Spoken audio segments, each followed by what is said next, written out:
ኢትዮጵያ ከአፍሪካ የራሷ የዘመን አቆጣጠር በብቸኝነት የምትጠቀመው ኢትዮጵያ ናት። 7 ዓመቷን አስከብራ የኢትዮጵያ የዘመን አቆጣጠር ላይ አንዳንድ ሰዎች በማህበራዊ ሚዲያ ጥያቄ እያነሱ ይገኛሉ። አዛብቶ 7 ዓመት ስህተት ፈጽሟል ብለዋል። ስለዚህ ኢትዮጵያ ትክክል ነው ማለት በትክክል የኢትዮጵያ ትክክል ነው እንጂ አፍሪካው ተቀጥቅጦ ተቀብሏል። ኢትዮጵያ ናት ነፃ የሆነችው ከዚህ በሀገር ደረጃ በብቸኝነት የተጠቀሰችው በከዋክብት ካርታ ላይ ኢትዮጵያ ብቻ ናት። ግርዶሽን ያየን የመረመርን ዘመንን የሰፈርን የቆጠርን እስከ ሳድሲት ድረስ የወረድን ድንቅ ህዝቦች ነን። የኢትዮጵያ ዘመን ቀመር እንኳን ልትነካው የሚገንበት ዘመን ነው። ልትነካው አትችልም። ዓለም ትለወጣለች። ከስንት ከ2012 በኋላ እስካሁን ዓለም የምትመራው በሮማ ነው ማለት ይችላል። ፀሐያችን የምድር ወገብ ላይ በመሆን በሁለቱም ንፍቀ ክበብ እኩል 12 ሰዓት የሚሆንበት ብቸኛ ወር መስከረምና መጋቢት ብቻ ናቸው። አርቲፊሻል ኢንተለጀንስ የታሰበው 1956 ነው። ተልእኮ ከምን አቅጣጫ እንደሆነ አይገባኝም። የክፉ መንፈስ አሰራር ግን በትክክል አለበት። አሁን የምታየው ኤአይ የደረሰበትን ተመልከት። ቀጣዩ ዘመን የኔፊሊም ጉዳይ የሚነሳበት ወቅት ነው።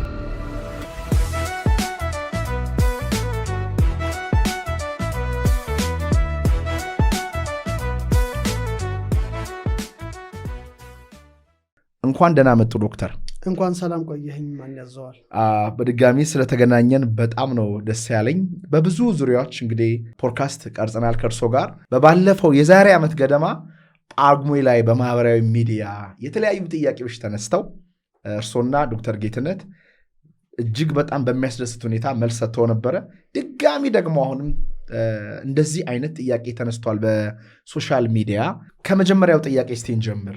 የኢትዮጵያ ዘመን አቆጣጠር አዲስ ዓመት ከሌላው ተለይቶ ለምንድን ነው መስከረም ላይ የሆነው? ምክንያቱም ሰዎች እየጠየቁ ስለሆነ። መልካም።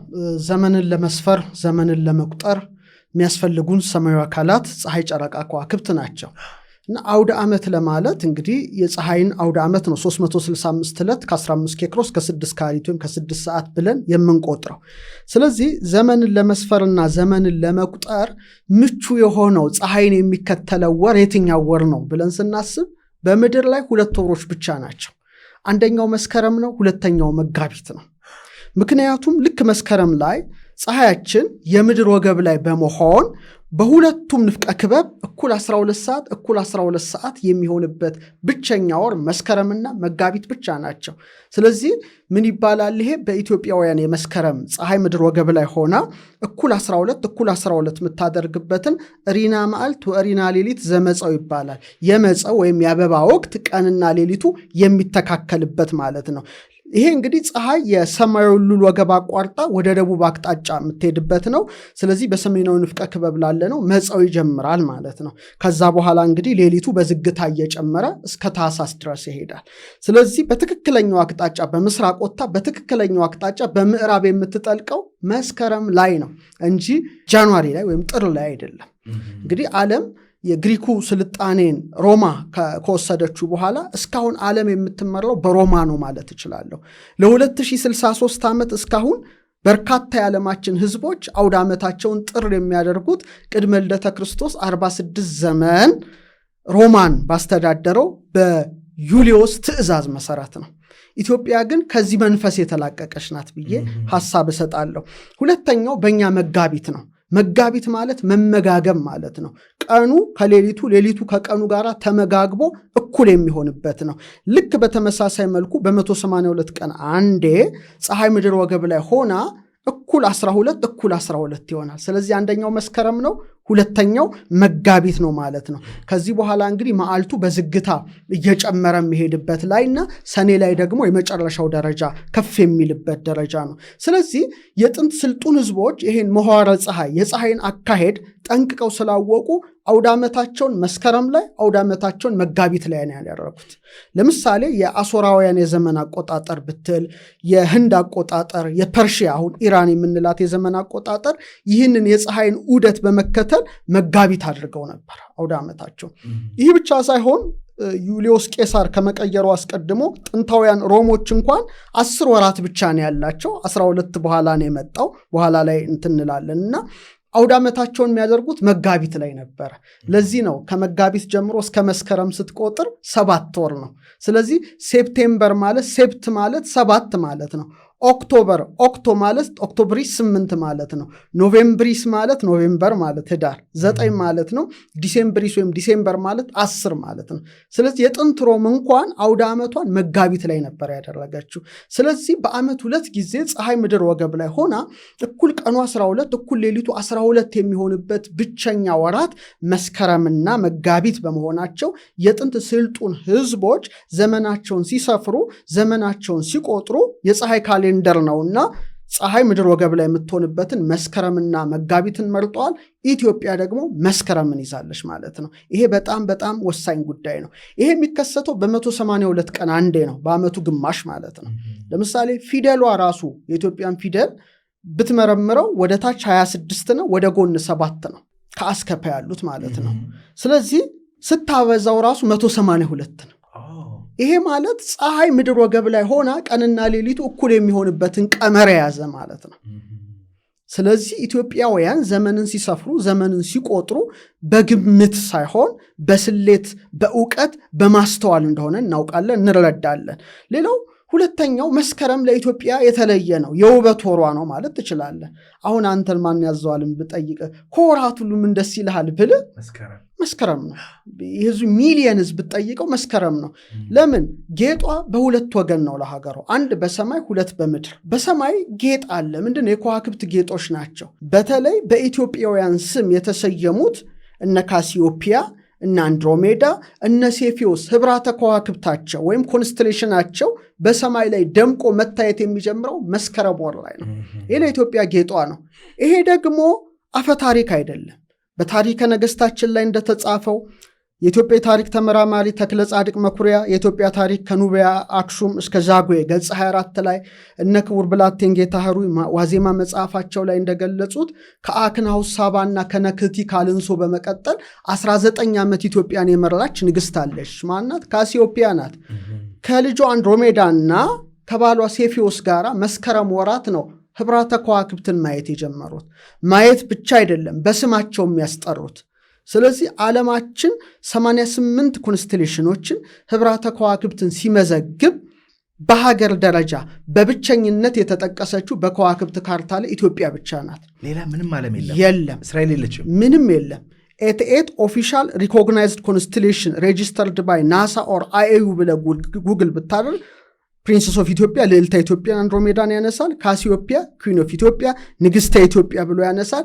ሴፊዮስ ኪንግ ኦፍ ኢትዮጵያ ንጉሠ ኢትዮጵያ ብሎ ያነሳል። የዛሬ 4000 ዓመት ቅድመ ልደተ ክርስቶስ ከ8090 እስከ 1871 ማለትም የዛሬ 4000 ዓመት ኢትዮጵያን በመራች ንግሥት ካሲዮፒያ ስም ነው የተሰየሙት እነዚህ ህብራተ ከዋክብት። ይሄ ለእኛ እነዚህ ሁሉ መታየት የሚጀምሩት በሰማይ ራሱ ወራ መስከረም ላይ መሆኑ ለእኛ ለኢትዮጵያውያን ልዩ ያደርገዋል።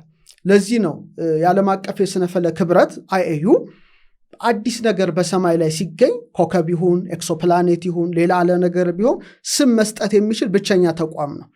100ኛ ዓመቱን ሲያከብር 2013 አልቆ 2013 ላይ በአንድሮሜዳ ኮንስቴሌሽን ላይ ኤችዲ 1617 የሚባል ኮከብና እሱን ኦርቢት የሚያደርግ የሚዞር ኤችዲ 1617 ቢ የሚባል ኤክሶፕላኔት ተገኘ። ያን ጊዜ ታሪካችንን ያከብራሉ፣ ታሪካችን ያውቃሉ። ታሪካችን ማናከብር፣ ታሪካችን የማናውቅ እኛ ሆነናል ማለት ነው። ስለዚህ ምን አሉ? ኢትዮጵያውያን ስም ይሰይሙ አሉ። ለሌላው ሀገር እድል ይሰጣል። የኛን ልዩ የሚያደርገው አንድሮሜዳ ኢትዮጵያ ናት። ስለዚህ 100ኛ ዓመታቸው ነው፣ ሰይሙ ብለው እድል ሰጡ። ኢትዮጵያ በህዋው ምርምር ቀደምት ሀገር ናት። ዘ ኢትዮጵያንስ ዌር ዘ ፈርስት ኢንቨንትድ ዘ ሳይንስ ኦፍ ስታርስ ኤንድ ጌቭ ኔም ቱ ዘ ፕላኔትስ ይላሉ ሲያን። የሥነ ከዋክብት ሳይንስ የጀመሩ ህዝቦች ናቸው። በኋላ 10 ስሞች ተመረጡ። መጨረሻ ኢትዮጵያን ሊወክል የሚችል ስም ምን ይገኛል ሲባል ኮከቡ ቡና ተባለ። ኤክሶፕላኔቱ አቦል ተባለ። አዎ ጸድቋል። መልካም ዜና አይሰማም። በዚህ የተሳተፉ የኢትዮጵያ ስፔስ ሳይንስ ሶሳይቲ፣ ኢትዮጵያ ስፔስ ሳይንስ ኤንድ ቴክኖሎጂ ኢንስቲትዩት እንደ አንድሮሜዳ እኛ ሁላችንም ሽልማት ተልኮልናል ከአይዩ ማለት ነው። ስለዚህ 2 ጨምረናል። ይህን ሁሉ ድል ያገኘ ነው በምንድን ነው? ጥንት ኢትዮጵያውያን ወርሃ መስከረም ላይ ሆኖ በተመለከቱት ምልከታ እኮ ነው። ይሄ ለእኛ ክብራችን ነው። ሌላው ተመልከት፣ ክረምቱ፣ ዶፉ፣ ጎርፉ፣ ጭጋጉ፣ በረዱ በጣም አስፈሪ ነው። መስከረምስ ፈካ ያለ አደይ አበባ የመስቀል ወፍ መስከረም ጠባ ትላለ። ጸባ ማለት ነጋ ማለት እኮ ነው። ራሱ መስከረም ማለት ፍቹ ምንድን ነው? መስ ማለት መሴ ማለት መሸ ማለት ነው። ከረም ማለት ክረምት ነው። ክረምቱ የሚመሽበት፣ ክረምቱ የሚያበቃበት፣ መጸው የሚብትበት፣ አበቦች የሚፈኩበት፣ ቢራቢሮች ከመስክ ወደ መስክ የሚሯሯጡበት፣ ንቦች አበባ ለመቅሰም ወዲያ ወዲህ የሚሄዱበት፣ የመስቀል ወፍ የምትጮህበት። ባለቀኔው መንግስቱ ለማ ይመስለኛል የመስቀል ወፍና የአደይ አበባ ቀጠሮ እንዳላቸው መስከረም ሲጠባ ይላል። ማን ያውቃል ይላል። ለኛ የተስፋ ወራችን ነው፣ የደስታ ወራችን ነው። ይሄን የደስታ ወር እንንጠቅ ማለት ስንቱን ደስታ ነጥቀው ይችሉታል። በጣም በጣም ያሳዝናል። እና ይሄ ነው። ይህ ብቻ አይደለም፣ ኢትዮጵያ ብቻ አይደለም አውደ ዓመቷን መስከረም ያደረገችው፣ እስራኤል ጭምር አውደ ዓመቷ መስከረም ነው። ዓለም ራሱ ቢችል መስከረም መሆን ይፈልጋል። ሮማ ናት ምቅ አድርጋ ያዘችው በጃንዋሪ ህግ እንጂ ሁሉም መስከረም። እስቲ በሂደት እንሂድ። ለምሳሌ እስራኤል አውደ ዓመታቸው እንደኛ መስከረም ነው። ሮሽ አሻና ይሉታል። ሮሽ ማለት ራስ ማለት ነው። ርዕሰ አውደ ዓመት ትሌለ መስከረም። ሮሽ ማለት ራስ ማለት ነው፣ መጀመሪያ ማለት ነው። ሻና ማለት ምንድን ነው? ሐሻና ማለት ዓመት ማለት ነው። ስለዚህ ርዕሰ አውደ ዓመት ይባላል መስከረም። ለምንድን ነው እነሱም ያደረጉት? ቀንና ሌሊቱ እኩል የሚሆንበት ወር ምንድን ነው? ቅድም እንዳልኩት መስከረም ነው። ፀሐይ ምድር ወገብ ላይ የምትሆንበት። ይህ ብቻ ሳይሆን በእነሱ ሮሽ አሻና ማለት አዳምና ሔዋን ጭምር ስነ ፍጥረት የተፈጠረበት ወር መስከረም ብለው ነው የሚያምኑት የሚቀበሉት እስራኤላውያን። ዓለም የተፈጠረበት ወር ራሱ መስከረም ነው በእስራኤላውያን ትውፊት ማለት ነው። እነሱ አሁን ካላንደራቸው ሮማውያን አይደለም። በኋላ መጣበታል። ጁሽ ካላንደር አላቸው የራሳቸው የሆነ። ለዓለሙ አሰራር እንዴት እንደሚጠቀሙት በኋላ እንመጣበታለን። ራሽ አሻና ብለው ግን የሚያከብሩት ወርሃ መስከረምን ነው። ያን ጊዜ የሚገርም ሾፋር የሚባል ቀንደ መለከት ይነፋል። በእስራኤላውያን ልማድ ቀንደ መለከትም የሚነፉበት ጭምር በዓል ነው። ልክኛ ወደ ዓመት ላይ ነጋሪት እየመታን አዋጅ አዋጅ እንደምንባል እነሱም ይነፉበት ወራቸው መስከረም ነው። ኢትዮጵያ ብቻ አይደለችም ለዚህ። ሶስተኛ በቢዛንታይን የዓለም አቆጣጠር ወይም ቢዛንቲያን ክሪኤሽን ኢራ በሚባሉ በሙሉ በአውሮፓ አውደ ዓመቱ መስከረም ነበረ። ታሪካዊ አውዱን እንነሳ። እነሱ ዓመት ዓለም የሚል ነው አቆጣጠራቸው። ምንድን ነው? አኖሙንዲ ይባላል። ይሄም አኖሙንዲ ማለት ፍጥረት ከተፈጠረበት ጊዜ ጀምሮ የሚል አቆጣጠር ነው ያላቸው። ዓመተ ዓለም አጠቃላይ ዓመተ ፍዳ ዓመተ ኩነን የሚለውን ዓመተ ምሕረት የሚለውን አንድ ላይ አድርገው ዓመተ ዓለም ምኑ ቢዛንታይኖች። ስለዚህ በይፋዊ የሲቪል በቤተ ክርስቲያን በታሪክ መዛግብት አቆጣጠራቸው ሁሉ አውደ ዓመት የሚያደርጉት መስከረም ነው። ቢዛንታይን ላይ ምንድን ነው? ክሬሽን ኦፍ ዘ ወርልድ ማለት የፍጥረት ዓለም ማለት ነው። እነሱ ምንድን ነው የሚሉት? ዓለም የተፈጠረበት ወር መስከረም 1 ነው ብለው የሚያስቡት። መስከረም 1 5509 ብለው ነው የሚነሱት እነሱ። ዓለም የተፈጠረበት ወር ብለው የሚነሱት መስከረምን ነው። ስለዚህ የምስራቅ ሮማ ለምሳሌ በቢዛንታይን ማለት ምስራቅ ሮማ ግዛት ያለውንም ጭምር ያጠቃልላል። ከ958 ዓመተ ምህረት እስከ 1453 እንደ አውሮፓ ዘመን አቆጣጠር ቁስጥንጥንያ በኦቶማን ኢምፓየር እስከወደቀችበት ጊዜ ድረስ ይፋዊ የመንግስትም የቤተ ክርስቲያንም አቆጣጠር በዚህ የተመሰረተና መስከረም 1ን መነሻ ያደረገ ነበር። ሁለተኛ ሩሲያ ከ988 ዓመተ ምህረት እስከ 1700 ንጉሥ ጴጥሮስ ወደ ግሪጎር ጁሊያን ካሌንደር እስኪቀይረው ድረስ መስከረም 1 ነበር ይቆጥሩት። ሶስተኛ ቡልጋሪያ በቡልጋሪያ ኢምፓየር በአጠቃላይ ከመካከለኛው ዘመን እስከ 14 እስከ 15ኛው ክፍለ ዘመን በይፋ የተጠቀመችበት አውደ ዓመቷን መስከረም አድርጋ ዓመተ ዓለምን አቆጣጠር ነው። ሰርቢያ በሰርቢያ ደግሞ ዱቫን የሚባል ህጋቸው በሙሉ የተቆጠሩት በዚህ በቢዛንታይን የዘመን አቆጣጠር ሲሆን አውደ ዓመት መነሻውን የሚያደርገው አሁንም መስከረም ነው። ይሄ ትልቅ ታሪክ ነው። ሞልዲቪያ ሞላክ የዛሬዋ ሮማንያ ማለት ነው። ሮማንያ ምንላት ከ14ኛው ክፍለ ዘመን እስከ 18ኛው ክፍለ ዘመን የተጻፉ የታሪክ መዛግብታቸው የሃይማኖት ጽሑፋቸው በሙሉ አውደ ዓመቱን መነሻ የሚያደርገው መስከረም 1 ነው። ጆርጂያ ከራሷ የዘመን አቆጣጠር ጎን ለጎን በተለይ በታሪክ መዛግብት ቤተክርስቲያን ጥናት ላይ ዓመተ ዓለምን የቢዛንታይንን ትጀምርና አውደ ዓመቷን መነሻ የምታደርገው መስከረም 1 ነበረ። ዛሬ ጭምር ለምሳሌ ማውንት አቶስ የሚባል የግሪክ ገዳም አለ። በጣም ትልቅ ገዳም ነው። ኢስተርን ኦርቶዶክስ ቸርችስ በአጠቃላይ ለኤክሊሲያስቲካል ለቤተ ክርስቲያን የዘመን ቀመር አሁንም ቢዛንታይንን መሰረት አድርገው መስከረም 1 ነው የሚጀምሩት። እኛ ብቻ አይደለንም። በዓለማዊ ሕግ ራሱ ለምሳሌ በ312 ዓመተ ምህረት ላይ ንጉሥ ቆስጠንጢኖስ ኢንደክሽን የሚባላል። ኢንደክሽን ማለት ምንድን ነው? ሰዎች ግብር የሚጀምሩበት የ15 ዓመት ሳይክል አላቸው። መነሻው የሆነው መስከረም 1 ነው። በኋላ በ537 ዓመተ ምህረት ላይ ንጉሥ ጁስቲኒያን የቢዛንታይን ኢምፓየሮችን ሰነዶች ሁሉ መነሻ እንዲያደርጉ ያደረጋቸው መስከረም 1 ነው። ይህ ማለት ትልቅ ነገር ነው። ኢትዮጵያ የያዘችው ማለት ነው። ትልቅ ነው የያዘችው። ሌላው አውደ ዓመቷን መስከረም የምታደርግ የነበረች ግብፅ ናት። በተለይ ኮፕቲክ ቤተክርስቲያን። ለምንድን ነው እነሱ አውደ ዓመታቸውን መስከረም ያደረኩት? ኢትዮጵያ ኢኩኖክስን አይታ ነው የፀሐይን። እነሱ ግን ፀሐይን አይተው አይደለም።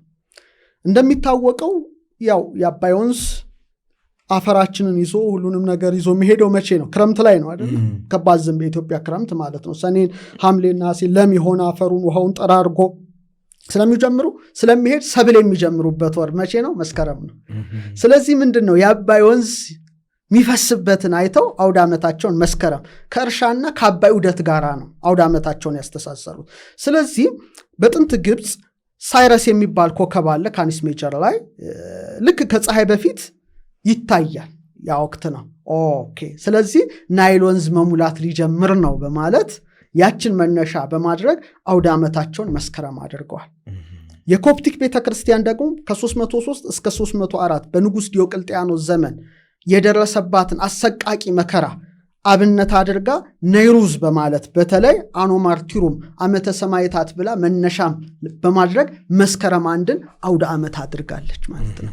ይህ በጣም ሊታወቅ ይገባል። ሌላው መላው ዓለም ምንም ዩሊዮስ ቄሳር የሮማ እስካሁን ተጽዕኖ ፈጣሪነትን የአሜሪካ ይባላል እንጂ ሮማ ናት የምትመራው ዓለምን አሁንም ድረስ ቢሆንም ግን መስከረም ፀሐይ በእውቀት ይወከላል እናውቃለን አይደለ?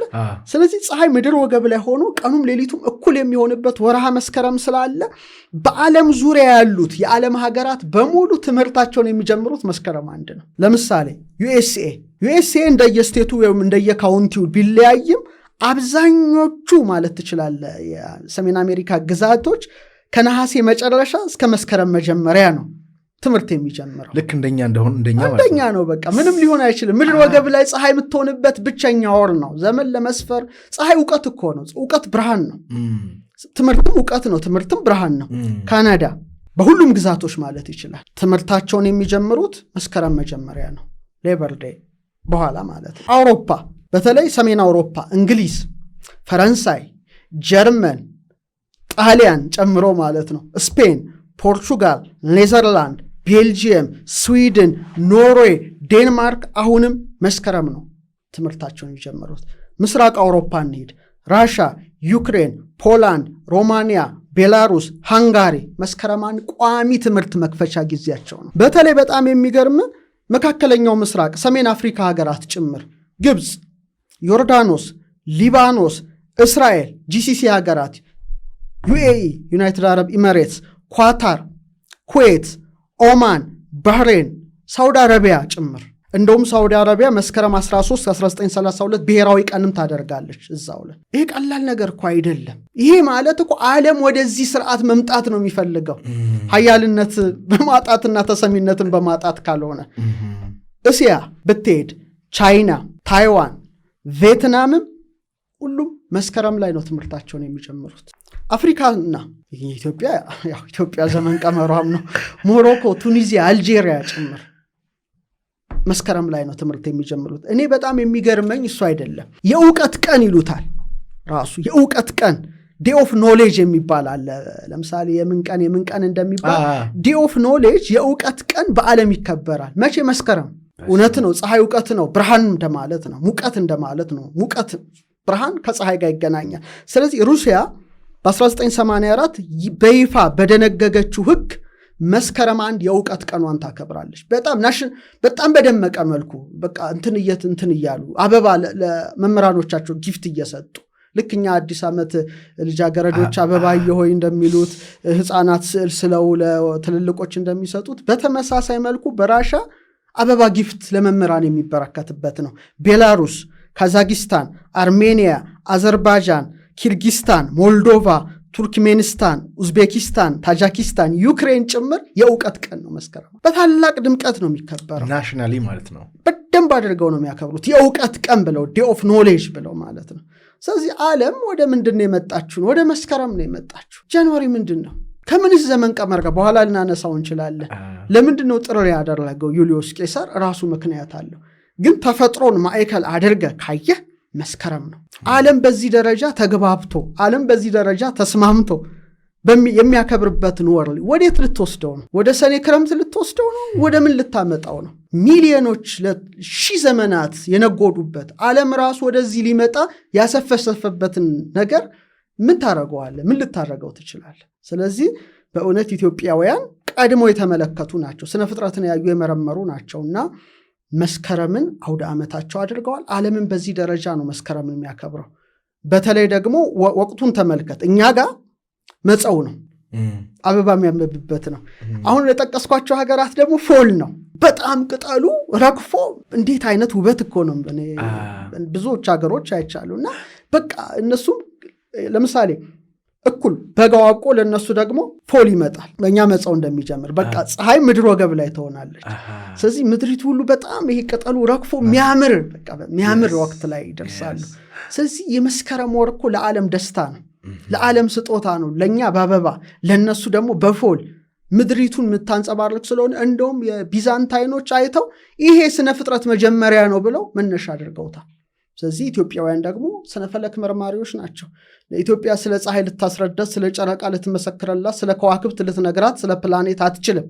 ግርዶሽን ያየን የመረመርን፣ ዘመንን የሰፈርን የቆጠርን፣ እስከ ሳድሲት ድረስ የወረድን ድንቅ ህዝቦች ነን እና ምንም ልታጨልመው ማትችለው ብርሃን ነው ብዬ ነው ሀሳቤን ማንሸራሽረው። ስለዚህ ይህን ጥያቄ የጠየቁ ሰዎች ይህንን ቪዲዮ ላኩላቸው። በእርግጥ ለምን አባቶቻችን የዓመቱን መጀመሪያ መስከረም እንዳደረጉ ይገባናል። ሌላው ነገር አብዛኛውን የኢትዮጵያን ስልጣኔ ከግብፅ ጋር የማቆራኘት ነገር አለ። የግብፅ ተጽዕኖ ነው። የቤተ ክርስቲያንንም ሊሆን ይችላል፣ የዘመን አቆጣጠሩንም ሊሆን ይችላል። በተለይ የዘመን አቆጣጠሩ የመጣው ከግብፅ ነው ብለው ማህበራዊ ሚዲያ ላይ የሚያነሱ ሰዎች አሉና እውነት ኢትዮጵያ ያላት የዘመን አቆጣጠር ከግብፅ የመጣ ነው? ይሄ የግብፅ ፍቅር ነው። የግብፅ ፍቅር ያነደዳቸው ሰዎች ነው እንጂ ኢትዮጵያውያን አይደሉም። በዚህ ደረጃ ራስን ልትክድ አትችልም። እንዴት ሰው ራሱን ይክዳል? በዚህ ደረጃ እኔ እንደ ጸያፍ አድርጌ ነው ማየው። እስቲ ትክክለኛውን እናምጣ፣ እንደ ባለሙያ እንነጋገር። በልምድ ልታወራው አትችልም። ዘመን ቀመር መስፈርት ነው። ዘመን ቀመር ሳይክል ነው። ዘመን ቀመር ዑደት ነው። ስለዚህ ዝም ብለህ በማሰብ ልታደርገው አትችልም። ስለዚህ መጥራት ያለበትን ነገር እስቲ አጥርተን እንይ። እሺ የጥንት የግብፅ የዘመን አቆጣጠርን እንይና ከኢትዮጵያውያን ጋር እናነጻጽረው። ዓለም የሚያውቀውን ማለት ነው። እኛ ያልፈጠርነው የሚታወቅ ኢጅፕት ካሌንደር ማንም ሰው ጉግል አድርጎ ይመልከተው፣ አይመለከተኝም። ግን እንደ ባለሙያ ልናገር እዚህ ላይ የግብፅ የዘመን መስፈሪያና መቁጠሪያ እንደ ኢትዮጵያው አልነበረም። 3 ወቅቶች ብቻ ነበረ ያሉት። 3 ወቅቶች። እንግዲህ ዘመንን ለመስፈር ለመቁጠር ወቅት ራሱ ወሳኝ ነው አይደል? ስለ ወቅት ነው የምታነሳው። 3 ወቅቶች ናቸው። የመጀመሪያውን የመጥለቅለቅ ወይም የጎርፍ ወቅት የሚሉት አኬት ከመስከረም እስከ ጥር አንድ ወቅታቸው። ሁለተኛው የመታየት ወይም የክረምት ወቅት የሚሉት ፔሬት ይሉታል፣ ከጥር እስከ ግንቦት ያለ ሁለተኛ ወራቸው። ሶስተኛ የውሃ ዝቅታ ወይም የበጋ ወቅት የሚሉት ሼሙ ይሉታል፣ ከግንቦት እስከ መስከረም። 3 ወቅት ብቻ ነበራቸው። ስለዚህ አቆጣጠራቸው ምንድን ነው? 1 ሳምንት 10 ቀናት ነው የግብፅ የነበረው። ዴኬድ ነው የሚሉት። 10 ቀናት ነው 1 ሳምንት። ከዛ 3 ሳምንት ነው 1 ወር። እኛ ጋር ስንት ሳምንት ነው? 4 ነው። ስለዚህ 3 ሲባዛ 10 ነው 30 የሚያደርጉት። ምን ያህል ልዩነቱን እንድናይ ያስፈልጋል። ሶስተኛ 4 ወራት 1 ወቅትን ነው ያካተተ የዘመን መስፈርት የላቸው። 4 ወራት በ30 ቀን 120 ቀናት ናቸው። ወደ ኢትዮጵያ እስቲ እንምጣ። የኛ የዕለት ብዛታችን ከጥንት ጀምሮ ስንት ነው? 7 ነው። የሳምንታት የቀን 7 ነው እንጂ እንደ ግብፅ 10 አልነበረ። አንድ ሁለተኛ እኛ 3 ሳምንት አይደለም 1 ወራችን። ስንት ሳምንት ነው? ኦልሞስት 4 ሳምንት ነው። ጥሩ 3 ወራት ያሏቸው ወቅቶች ነው ያለናል። 91 ቀን ከ15 ኬክሮስ ተመልከት። እዛ ግን 3 ወቅት ነበረ። ኢትዮጵያ ግን 4 ወቅት ነው ያላት። በአራቱም ወቅቶች ደግሞ የሚመግቡ 4 ሮያል ስታርስ ሊቃነ ከዋክብት አሉ። እሳት፣ ውሃ፣ ነፋስ፣ መሬት ተብለው የተመደቡ ንጥራተ ነገራት አሉ። ስለዚህ የሰማይና የምድር ያህል ነው ርቀቱ የነበረው በወቅት በለው። እንግዲህ ዘመን መስፈርት ሲል አውደ ዕለት እኮ ነው የምንለው። የዕለታት አውድ 7 ዕለት ነው፣ 10 ቀን ነው። ወቅት ብትል ኢትዮጵያ 91 ዕለት ከ15 ኬክሮስ ነው። የነሱ ግን አልነበረም፣ ቅድም እንዳየነው ማለት ነው። ሌላው ጳጉሜን በተመለከተ ሐሳቦች ይነሳሉ። ኢትዮጵያ እንግዲህ መጸው፣ በጋ፣ ጸደይ፣ ክረምት አላት። እያንዳንዳቸው 91 15 ኬክሮስ አላቸው። ስለዚህ ወቅት ላይም ዕለት ላይም ልዩነት አለን ማለት ነው። ምንድን ነው አንድነቱ? ቀጥሎ ጳጉሜን በተመለከተ ነው የሚነሳው ሐሳብ። ግብፃውያን ጳጉሜ ያላቸው ይባላል። ኖ ግብፃውያን ጳጉሜን እንዴት ነው አንደርስታንድ ያደረጓት? በጥንት ሀሩ ሬምፔት ይባላል። 5 ቀናት አልነበራቸውም ግብፃውያን፣ 360 ቀናት ነበራቸው። 5 ቀናት ከምን መጣ ሲባል የግብፅ አፈ ታሪክ ነው መነሾ። እንግዲህ የግብፅ እኔ ተመላልሰን አይተነዋል። ትልቁን ሚዚየማቸውን ጎብኝቻለሁ። ለእኔ አዲስ አይደለም። በእነሱ አፈ ታሪክ የሰማይ አምላክ ኑት ይባል ነበረ። እነሱን ነው የምለው። ያው ፒራሚዱ ምናምን ታሪክ ታውቀዋለህ፣ ወደዛ አልገባም። የምድር አምላክ ደግሞ ጌብ ትባላለች። እና በጣም በፍቅር ይዋደዳሉ ነው ታሪኩ። የጳጉሜን 5ን አመጣት ሲናገሩ የግብፅ ታሪክ ይሄ ነው። ሌላ ታሪክ አንሰጣትም። ራሱ አምና ያሰፈረችውን ነው። በኋላ ይሄ ፍቅራቸው ራ የሚባለው የፀሐይ አምላክ አልወደደውም ነው የሚባል አምላክ አለ። ራ የሚባል አምላክ አለ። ይህን ጥምረት አልወደደውም። ስለዚህ ተቆጥቶ ኑት በ360 ቀናት ውስጥ ልጅ እንዳትወልድ አደረጋት ነው የሚሉት። የነሱ ነው፣ ገደባት። ስለዚህ ቶት የሚባለው መስከረም ቶት ነው የጥበብ አምላክ ይባላል። በእነሱ ሳቤ ነው ምነግር፣ በእኛ አይደለም። እንዳይረዳ ወደኛ እንዳይመስል ኑትን ሊረዳት ፈለገ ልጅ እንድትወልድ። ምክንያቱም 360 ዕለት መውለድ አልቻለችም። ከዛ ከጨረቃ አምላክ ሴኔት ከምትባለው ጋር ዳማ ጨዋታ ተጫውቶ አሸነፋት ነው። ስለዚህ ስላሸነፋት ከጨረቃ ብርሃን 1/72ኛውን ቀንሶ ነው የሚሉት ግብፃውያን 5 አዳዲስ ቀናት አመጣ። በዚህ ምክንያት ኑት 5 ቀናት ውስጥ ልጅ መውለድ ቻለች ነው እንጂ የጳጉሜ 5 አመጣጥ ይሄ ነው እንደ ግብፃውያን ሚት አፈታሪክ ሜቶሎጂ። ስለዚህ በአንደኛው ቀን ኦሳይረስን ወለደች፣ ጳጉሜ 2 ምንለው ሆረስን ወለደች፣ 3ኛ ሴትን ወለደች፣ 4ኛ ኢሲስን ወለደች፣ 5ኛ ኔፍቲስን ወለደች ነው የሚሉት ግብፃውያን። ስለዚህ 5 ቀናቱ ከመደበኞቹ 360 ቀናት ውጪ ስለሆኑ የአማልክት ልደት ቀናት ነው። የአማልክት ልደት ቀናት ተብለው ነው በግብፅ ሲከበሩ ከጥንት ጀምሮ የነበሩ አሁንም ድረስ። አሁን እንግዲህ ያለውን ግብፅ ሲቪላይዝድ የሆነ አሁኑን አለ ከጥንት ጀምሮ የነበረው ካሌንደር የፈለሰፉትን ህዝቦች ነው እየነገርኩህ ያለሁት፣ ፒራሚድ የሰሩትን እና በዛ ቀናት ውስጥ የጥንት ግብፃውያን ከባድ ስራ አይሰሩም። ለአማልክታቸው መስዋዕት ያቀርባሉ፣ ያመሰግናሉ፣ ይደሰታሉና አደገኛ ቀናትም ጭምር አድርገው ነው እነዚህን 5 ቀናት የሚያዩት። ምክንያቱም ለምሳሌ ሴትን የሚሉት እነሱ ያውሎ ነፋስ አምላክ ነው። ስለዚህ ምናልባት ሴት ተቆጥቶ ሊያጠፋን ይችላል ብለው ስለሚያስቡ ነው። ስለዚህ ኢትዮጵያ በምን መስፈርት ነው እነዚህን በዓል ያከበረችው? ሁለተኛ ግብፅ ብቻ አይደለም እኮ የጳጉሜን 5 ቀን የነበራት። ለምሳሌ ኢራን በተለይ ጥንት የዞሮአስትሪያን የጥንቱ የፋርስ አቆጣጠር ነው የምነግርህ 30 ቀናት ያላቸው 12 ወራት አሉት። ጋታስ የሚባል 5ኛ ቀን ነበረ። ምን አዲስ ነገር አለው? ሁለተኛ የማያ ካሌንደር ሲባል ሰምተሃል አይደለ? ሜክሲኮ፣ ጓቴማላ አካባቢ የሳይክሊካል ማያና አዜቲክ የሚባል አስቴክ ካላንደር የሚባል አለ። ለማያዎች ዋየብ ይሉታል፣ አስቴኮች ደግሞ ኒሞንቴም ይሉታል። ትንሽ የሚለየው 18 ወራት 20 ቀናት አሉ። 5 ቀናት ይጨመራሉ መጨረሻ ላይ። ይሄ ምንድነው ባዶ እንትን ቀናት ብለው ትንሽ ይፈሩታል። ኢትዮጵያውያን እኮ እንደዚህ አይነት የአማልክት ታሪክ አይደለም ጳጉሜንን ለመስፈር ለማውጣት የተጠቀሙት፣ ማቴማቲክስን የተጠቀሙት። 52 ካሊት 31 ሳልሲት ባለፈው አይተናል። 248 ሴኮንድ እና የቀኗን 0.4 ሰከንድን ቀምረው ነው የጳጉሜን 5ን 6ን አልፎ ተርፎ ሌላው ዓለም የሌለውን ጳጉሜን 7ን ያወጡት ማለት ነው። የትኛው ዓለም ነው እስከ ጳጉሜን 7 እስከ ንዑስ መስፈርት ድረስ የየቀኗን 0.4 ሴኮንድ ቀምሮ እስከ ጳጉሜን 7 ያሰላ? የምድራችን አንድ ሀገር እስቲ ሰዎች ይጥቀሱልን? የለም። ስለዚህ ኢትዮጵያ ተራቃ ሄደች ሀገር ናት። ልትመዝናት አትችልም። ከግብፅ ጋር ልታነጻጽራትም አትችልም በዘመን መስፈርትና መቁጠር። ሌላው በዓመት አሰላል ኮፕቲኮች ይነሳሉ። ኖ ከኮፕቲኮች እኮ አሁን ኮፕቲክ ቸርች ብናነሳ ግብፅም ሰነዷን እኮ የሰነደችው ዓመተ እስክንድር ብላ ነው። ዓመተ እስክንድር እኮ ማለት እስክንድር ከክርስቶስ ልደት በፊት 313 ዓመት ዓለም የነበረ ነው አይደለ? ኦልሞስት ቢሲ 312 ላይ እስክንድሪያ የተባለችው በእስክንድር ናት። ኢትዮጵያን መሽ ገዛ? ህንድ ድረስ ሄዷል፣ ፋርስ ድረስ ሄዷል። ዓመተ እስክንድር ይባላል። ግብፅ ኢቭን የፓስካል ይሄ 532 አውደ ቀመሯ የምትቀምር የነበረው በዘመነ እስክንድር ነበረ። እኛ እስክንድር መሽገዛን የት ደፍሮ ኢትዮጵያ ድንበር መጣ ሁሉን ሲያስገዛ። ቀጥላ ነው እንግዲህ ግብፅ ብዙ ክርስቲያኖች ያለቁባትን የዲዮቅልጥያኖስን ዘመን መነሻ አድርጋ ልክ 284 ዓመተ ምህረትን መነሻ አድርጋ ዓመተ ሰማዕታት ብላ ነው የምትቆጥረው። ዓመተ ምህረት ብላ መሽቆጠረች ግብፅ ሲጀመር እንደኛ። ስለዚህ አሁን ግብፅ ስንት ላይ ናት? 1742 ዓመተ ሰማዕታት ላይ ናት እንጂ እንደኛ 2018 ዓመተ ምህረት ላይ አይደለችም። እንዴት ልትነሳ ትችላለች ማለት ነው? ስለዚህ ቢያንስ 276 ዓመት ትቀንሳለ የግብፅን የዓመተ ሰማዕታትን ለማወቅ።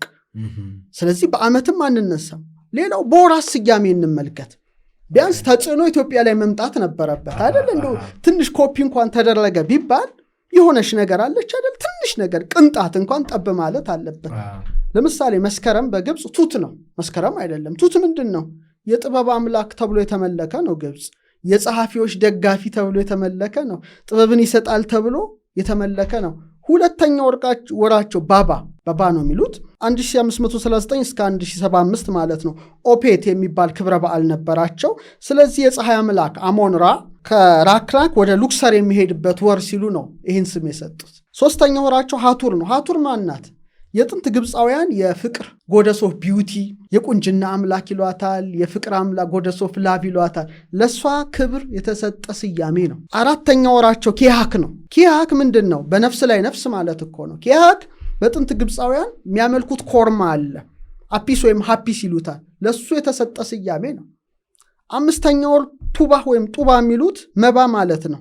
ከራ ጋር ያያዙት ወር ነው። ስድስተኛ የካቲት ነው። አምሺር ነው የሚሉት እነሱ። አምሺር የነፋስ አምላክ ብለው ያመልኩት ከነበረው ከአማልክት አንዱ ነው ስሙ። መጋቢት በረመሃት ነው። በረመሃት ምንድን ነው? አሜኖቶፕ አንደኛ በስሙ ያሰየመው ወር ነው። ስምንተኛ ሚያዝያ በረሙዳ ሲባል እንሰማለን። እሷ ደግሞ ሬኔንት የምትባል አዝመራ የምትጠብቅ ተከባካቢ የተባለች እንስት አምላክ ናት። በእሷ ስም ነው የተሰየመው። ዘጠነኛ ግንቦት ባሼንስ የሚሉት መንገደኛና የጨረቃ አምላክ ብለው ከሚጠሩት ከሆንሱ የሚሉት በዓል የሰየሙት ነው። አስረኛ በአውኔ ደግሞ በቴብ ያከብሩት የነበረ የጥንት በዓላቸው ክብረ በዓል ተነስቶ የሰየሙት ነው። 11ኛው አቢብ ይሉታል። ትርጉሙ ብዙ አይታወቅም። 12ኛው ሚሽራ ይሉታል። እሱም የራ ማለት ነው። የፀሐይ አምላክ ራ የእሱ የልደት በዓል ማለት ነው። ተመልከት። ስለዚህ በምን መስፈርት ነው ኢትዮጵያ ከግብፅ የወሰደችው? ምን ነገር ሊኖር ይችላል? ዘኦንሊ ከግብፅ ተወሰደ ሊባል የሚችለው ምን እንደሆነ ታውቃለህ? በዓላትና ጾማት የምናሰላበት ዲሜጥሮስ ስሌት ነው። አብይ ጾም አንዳንዴ ወደዛ ወደዚህ እያለ ስላስቸገረ በሰባቱ አዕዋዳት አውዶ ሙቬብል ፊስትስ ኤንድ ፌስቲቫልስ ትንሣኤ በዚህ ቀን፣ አብይ ጾም በዚህ ቀን ይሁን ይሄ ቀናቱን የሚሰላው ዲሜጥሮስ የግብፅ ሊቀ ጳጳስ ነው። ያ ስሌት ለቸርች ካሌንደር በተለይ ሙቬብል ፊስትስ ኤንድ ፌስቲቫልስ ለማክበር የምንጠቀምበትን ነው እንጂ ሙሉ ካላንደሩ ላይ ኢቭን መስከረም እንኳን እንዳትል ግብፅ ኢኪኖክስን አስብ አይደለም መስከረም ያደረገችው። ናይል አፈራችንን ጠራርጎ ሄዶ የእነሱን ግብርናቸውን የሚያለማበትን መነሻ አድርጋ ነው የሳይረስን መውጣት ምልክት በማድረግ። ስለዚህ ኢትዮጵያውያን በእውነት ትልልቅ ህዝቦች ናቸው። ስለዚህ ይሄ ግብፅ የሚባለው ነገር ግብፅን ከመውደድ ከማፍቀር የዘለለ ነገር አይገኝም። ግን ኢትዮጵያዊ የሆነ ራስን ከፍ ታደርጋለህ እንጂ እንዴት ራስህን ታሳንሳለህ? ይሄ በጣም የሚያሳፍራኝ ነገር ነው እንደ መስማቱ በራሱ። አሁንም እዚህ ላይ ጥያቄ ያላችሁ ሰዎች ካሉ ይህንን ፖድካስት ሼር አድርጎላቸው። ሌላኛው በሚያሳዝን ሁኔታ እየተነሳ ያለው የኢትዮጵያ ካላንደር የቀናትና የወራት ስያሜዎች መቀየር አለባቸው ወይም ይውጡ የሚሉ ሐሳቦችን እንደው እርሶ እዚህ ላይ ብዙ ዘመን ኢንቨስት አድርገው እንዳጠኑ እንዴት ነው የሚያዩት? ይሄ ማለት የዘመን ቀመር መስፈርት አለመረዳት፣ ፊሎሎጂን አለመረዳት፣ የጥንታዊት መዛግብትን ካለመመርመር የሚመነጭ ነው። ይሄ የእውቀት እጥረት ነው ብዬ ነው ማስበው። የእውቀት እጥረት። እስቲ እንምጣ። ለምሳሌ መጀመሪያ የኢትዮጵያ ቋንቋውን ተመልከት። ልዩ እኮ ነው ስያሜው። ጥንታዊ ህዝቦች መሆናችን የምታውቀው ይሄ ስያሜ የታየዋለ እስራኤል ሀገር ታየዋለ። ይህን ስያሜ በአረብ ሀገር ታየዋለ። እንደዚህ አይነት ስያሜ ታገኛል። ለምሳሌ የመጀመሪያውን ዕለት ኢትዮጵያውያን እሁድ ነው ያሉት አይደል? እሁድ ማለት ሂዶት አንደኛ መጀመሪያ ማለት ነው። የፍጥረት የመጀመሪያ ዕለት ማለት ነው። በዕብራይስጥም ዮም ሪሾን ይባላል። ሪሾን የመጀመሪያ ማለት ነው። በአረብኛም አልአሃድ ይባላል። አሃድ ምንድን ነው? እሁድ አሃድ ማለት አንድ አይደል እንዴ? አልአሐድም ብትል እሁድም ብትል አንደኛ ዕለት ማለት ነው። ስነ ፍጥረትን ነው የሚያመለክተው። ቀጣይ ዕለት ምንድን ነው? ሰኑይ ነው አይደል? በአማርኛ ሰኞ ይላል። ነናየ ኘ የሚል ድምፅ ስለሚሰጥ ነው። ሰኑይ ማለት ምንድን ነው? ሰኒዮት ማለት ሁለተኛ የፍጥረት ዕለት ማለት ነው። በዕብራይስጥም ሸኒ ይላል። ሰኑይ ማለት ነው። ሰኒ ሸ ስለሚሉ ነው። ወደ አረብኛውን ብትሄድ አልኢትኒን ይላል። ኢትኒን፣ ሰኑይ፣ ሸኒ አንድ እኮ ነው። ሁለተኛ የፍጥረት ዕለት ማለት ነው። ሶስተኛው ዕለት በግዕዝ ሰሉስ ይባላል። በአማርኛ ማግሸኞ፣ ማክሰኞ ሳይሆን ማግሸኞ፣ የሰኞ ማግስት ወይም ሰሉስ ማለት ሶስተኛ ማለት ነው። በዕብራይስጥ ደግሞ ሺልሺ ይላል። ሰሉሽ ምንለው። ወደ አረብኛ ብትሄድ ደግሞ ተሉት ይላል። እኛ ሰሉስ፣ ያ ሺልሺ አንድ እኮ ነው። ምንም ሌላ ነገር የለው። ረቡዕ ብትል አራተኛ የሥነ ፍጥረት ዕለት ማለት ነው። ራብዕ አራተኛ ማለት አይደለም። በዕብራይስጥም ብትሄድ ረቪዕ ይሉታል። በአረብኛም ብትሄድ አርብዓ ይሉታል። ረቡዕ ማለት ነው። ሌላ ምንም ታምር የለው። ሐሙስ አምስተኛ ማለት ነው። አምስተኛ የሥነ ፍጥረት ዕለት ነው እንደ ቅዱስ መጽሐፍ ትምህርት። በዕብራይስጥም ብትመለከት ሐሚሺ ይላሉ። እኛ ሐሙስ ምንለው። በአረቡ ብትሄድ አልከሚስ ይላል። ከሚስ፣ ሐሙስ፣ ሐሚሺ ምንድን ነው የምትለውጠው? አርብ ደግሞ ምንድን ነው? ምዕራብ ትላለህ አይደለ? መካተቻ፣ መግቢያ፣ መፈጸሚያ ማለት ነው። ወደ እንትን ብትሄድ ደግሞ ሰዱስ ማለት ሺሽ ይላል። ስድስቱ ለማለት ነው። ሺሽ ስለሚሉ ነው። በአረብኛ ደግሞ አልጁሙዓ ይባላል። መሰብሰብ ማለት ነው። ቀዳሚት ላይ ብትመጣ የቀደመች ሰንበት ማለት ነው። በዕብራይስጥ ሻባት ይሏታል። በአረብኛ አልሰብት ይባላል። ሰንበት ማለት ነው። ሌላ ምን ትርጉም ሊኖረው ይችላል? ነው ወይስ አውጥተን ይሄንን ጥለ ነው እንደ ፈረንጆቹ ሰንዴ መንዴ እንበል? ምክንያቱም እሁድ ማለት ሰንዴ ማለት አይደለም። ማክሰኞ ማለት ቲውስዴ ማለት አይደለም። ለምን? ሰንዴ ማለት የፀሐይ ዕለት ነው። ለፀሐይ ክብር የተሰየመ ነው። መንዴ ማለት ሙንዴ፣ ሴሌል፣ ሉና፣ ማኒ ለሚባሉ ለጨረቃ ማልክት የተሰጠ ዕለት ነው። ቲውስዴ የአንግሎ ሳክሶን ጣዖት ነው። ዘ ጎድ ኦፍ ሄቨን ኤንድ ዎር፣ የሰማይና የጦር አምላክ ተብሎ 100 ጋር እጀ ቆራጣ ጣዖት ነው። ወደን የአንግሎ ሳክሶን ጣዖት ነው። የድል አምላክ ነው። ተርስዴ ቶር ማለት የኖርዌይ ነው። ዘ ጎድ ኦፍ ተንደር፣ የመብረቅ አምላክ ነው። ፍራይዴ ማለት አርብ ማለት አይደለም። ፍሪጋ ዘ ጎደስ ኦፍ ቢዩቲ ኤንድ ሜሬጅ፣ የፍቅርና የጋብቻ አምላክ ናት ተብላ የተመለከች ናት። ሳተርን ዴ የሮማ የግብርና አምላክ ነው። እንዴት አድርገን እንቀይረው? ወይስ አባቶቻችን እኮ አድዋ ላይ ያን ሁሉ ደም ያፈሰሱት እኮ ይህንን ላለመቀየር ይመስለኛል አይደል? ያ ሁሉ ሺህ ህዝብ የረገፈው እንጂ እኮ ያኔ እጅ ቢሰጡ ኖሮ አሁንም እንቆጥራት ነበር በደንብ አድርገን። ይህን አማልክት ስም ጃንዋሪ ጥር አይደለም። ጃኑስ ዘ ጎድ ኦፍ ጌትስ ኤንድ ዶርስ ነው። የበርና የመዝጊያ አምላክ ነው። ፌብሩዋሪ የካቲት ማለት አይደለም። የካቲት ማለት እኮ መካተቻ አይደለ እንዴ? መካተቻ ወር ነው። ፌብሩም ግን መንጻት ነው። ማርች ዘ ጎድ ኦፍ ዎር የጦር አምላክ ነው። ማርስ ነው። መጋቢት ማለት ግን ፀሐይ ምድር ወገብ ላይ ሆና የምትመጋገብበት ነው። እኩል 12 ነው። ሚያዝያ የሚዛዝት ወራት የሚዜዎች ወራት ነው። ሰርግ ያለበት ነው። ኤፕሪል ግን አፍሮዳይት ናት። አፒሪዮ መክፈት እኮ ነው። አበባ ይታበባል፣ አፍሮዳይት ትከበራለች፣ ጥሩ ባል ትሰጣለች ለሴቶች ተብላ ጣዖት ነች ማለት። ኤግዛክትሊ። ግንቦት የግንባታ ወር ማለት ነው። ሜ ግን የጁፒተር ሚስትና እህት ናት፣ ጣዖት ናት። ሰኔ ወርሃ ዘር ሰናይ ነው፣ መልካም ዘር የሚዘራበት ነው አይደል? ጁኖ ናት፣ እችም ጎደስ ናት፣ ጣዖት ናት። ሐምሌ ሐመልማል ነው፣ መለምለም ነው፣ ቅጠሉ የሚለመልምበት። ጁላይ ግን ጁልየስ ቄሳር ነው በራሱ በልደቱ ወር ያሰየማል፣ ግለሰብ ማለት ነው። አዎ ግለሰብ። ነሐሴ ንሂሶት ነው፣ ጥብቀት፣ ጽናት፣ ቅናተ ገቦ ክረምት፣ አዝረዊት ስር ሰደው መሬትን የሚያጠነክሩበት ወር ማለት ነው። ኦገስት ግን አውግስጦስ ቄሳር ነው። ኢትዮጵያ አውግስጦስ ቄሳር ገዝቷታል። ጁልየስ ቄሳር ነው የገዛት። ማን የገዛት? አፍሪካዎች እኮ ተቀጥቅጠው ነው ይህን ስያሜ የወሰዱት። ስለዚህ አድዋ ላይ የፈሰሰ ያ ሁሉ ደም የትኛው? ይሄን ሁሉ እኮ ለመጠበቅ ይመስለኛል አይደለ? የቅኝ ግዛት ቀንበር እኮ የተሰበረው በ1888 ይሄንን መንፈስ ኢትዮጵያ ላለማምጣት ነው። ሺዎች ከሁሉም አራቱ ማዕዘነ ኢትዮጵያ ደማቸውን እዛ ቦታ ላይ ያፈሰሱት ማለት ነው። ስለዚህ እኔ ቀኒቄር ወራት ቀኒቄር ካል እንግዲህ የጣዖታት ስም ሰብስበን ኢትዮጵያን በጣዖታዊ ስያሜ እንጥራት፣ አድዋም አያስፈልግም ማለት ነው። እና ትልቅ ጸያፍ የሆነ ነው እኔ ሳስበው ራሱ በእውነት። እንግዲህ ልጆቻችንም እናስተምራቸዋለን። ማንዴይ፣ ቱስዴይ ምናምን ያለን ዲሰምበር፣ ጃንዋሪ እያለን እናስተምራለን። ከበስተጀርባው ግን ያለውን ነገር ጠንቀቃችሁ እወቁ። ትልቁ ችግራችን አላዋቂነታችን እያስገደለን ያለ ጨለማ ሆኖ ለጣዖት አሳልፎ እየሰጠን ያለ አለማንበብ አለመመርመር አችን ነውና አትሊስት ወይ ምንመርመር እንወቅ እና ለማያውቁ ሰዎችም ይሄንን ሼር አድርጓቸው። ሌላኛው ነገር ዓመተ ምሕረት ለምን ይባላል ብለው የሚናገሩ አሉ። ካለም እኛ ብቻ ነን ዓመተ ምሕረት ብለን የምንቆጥረው? ጥሩ። ይሄ ነገር ከማንሳቴ በፊት ትንሽ የጁሊያን ካሌንደርን ጠቆም ላደርግ መነሻ ይሆነናል ብዬ አስባለሁ። እሺ። ምክንያቱም አሁንም የጁሊያን ካሌንደር ልክ እንደ ግብፁ አምታተው የጁሊያን ካሌንደር እንደምንቀበል ያደርጋሉ። ይህም መጥራት አለበት። ስለዚህ የሮማውያን ካሌንደር መነሻው ቅድመ ልደተ ክርስቶስ 753 ዘመን ወደ ኋላ ይሄዳል፣ ከክርስቶስ ልደት በፊት። አሁን እንግዲህ እንለየው ዓመተ ምሕረት መነሻውን እዚህ ላይ እንለየዋለን። እንግዲህ የሮምን ከተማ የመሰረተው ሮሙሉስ ይባላል። የተራቀቀ የዘመን ቀመር አልነበራቸውም፣ እውቀቱ የላቸውም። በጥንት ሮማውያን 10 ወራት ነው ያላቸው፣ 304 ቀናት ብቻ ነው ያላቸው። ትንሽ ነው። ቀሪዎቹ 61 ቀናት ጥርና የካቲት በጣም ብርድ ነው ታውቀዋለህ፣ አውሮፓ እና በጣም ብርድም ጦርነትም እርሻም ስለሌለ የሞቱ ወራት ተብሎ ይታሰቡ ነበር፣ አይቆጠሩ። ልክ ዓመቱ የሚጀምረው ማርች ላይ መጋቢት ያደርጉ ነበር። ይያዝ የመጀመሪያው መጋቢት፣ ቀጥሎ አበባ የሚጀምርበት ስለሆነ ነው። ቀጥሎ ኑማ ፓምፒሊየስ ተነሳ 713 ቅድመ ልደተ ክርስቶስ። ይህንን አሻሻለ። ምን አደረገ? የሮሙሉስን አቆጣጠር ወደ ጨረቃ አውደ ዓመት አመጣው።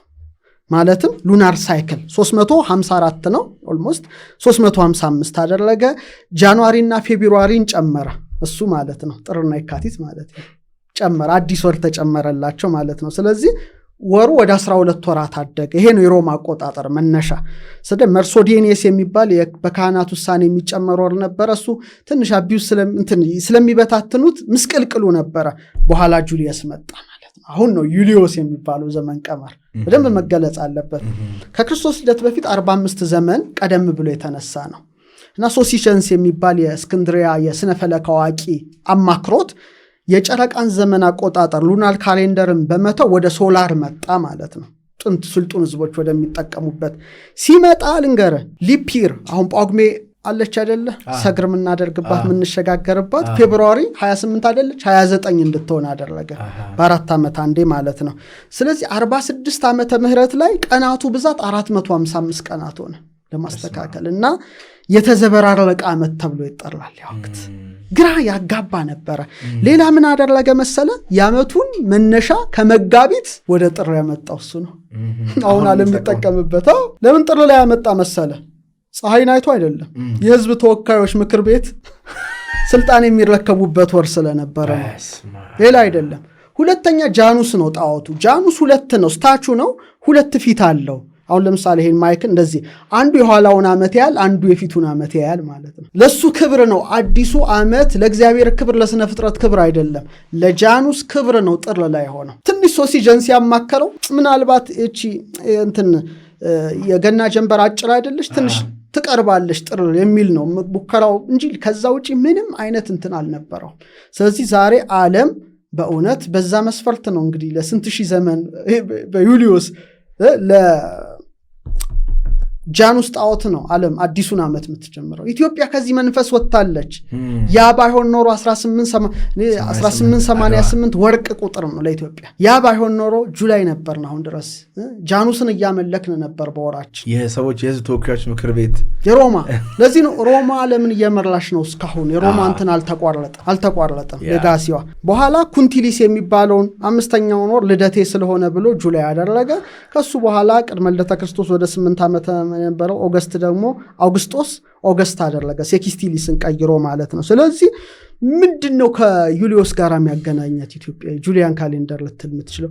ዘወሊ ሊመሳሰል የሚችለው ምናልባት 365 ቀናት ካልሆነ በቀር እንጂ ጳጉሜን የላቸውም። በታትነዋል። 30 31 ፌብሩዋሪ 28 ሆኗል።